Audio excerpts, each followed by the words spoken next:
जे करतात ना नेते, माजी नेते, त्यांना सांगायचं भरवायला धंदे बंद करा.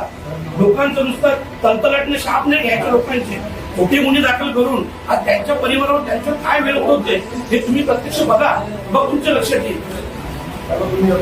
आणि हे पुरावे जर असेल, माझ्याकडे पुरावे इथं या पोलीस स्टेशनचे कमीत कमी 7 गुन्हे झाले. भिवंडी तालुक्यातील ग्रामीण हद्दीत खाडीवर वाद झाला, मारहाण झाली. दुसऱ्यांदा अगोदर देखील झाली होती, तेव्हा देखील तो ॲडमिट होता. आता तो कसा तरी निष्ठून पळून आला. पळून आल्यानंतर इथे 3-3 3.5 तास त्यांना आत घेतलं जात नाही. आत गेल्यानंतर त्यांना सांगितलं बाहेर बसा. ठीक आहे ना, अर्धा तास, 1 तास, 2 तास, 3 तास तर तुम्ही बोलवतच नसाल. मी 2 तासापूर्वी DYSP साहेबांना फोन केला.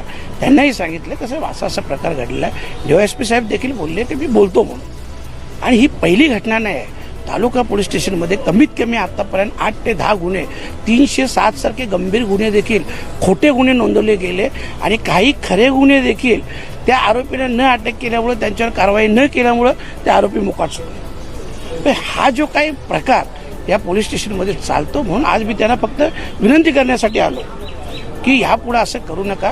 कारण जर फिर्यादी द्यायला आल्यानंतर अधिकारीच सांगायला लागले, अरे तुला कुठं मारहाण झाले, नाही झाली, तुझ्यावर तलवार नाही काढलं. बरं, मग त्या अधिकाऱ्यांना गुन्हा दाखल करायच्या अगोदर समजतो कसं?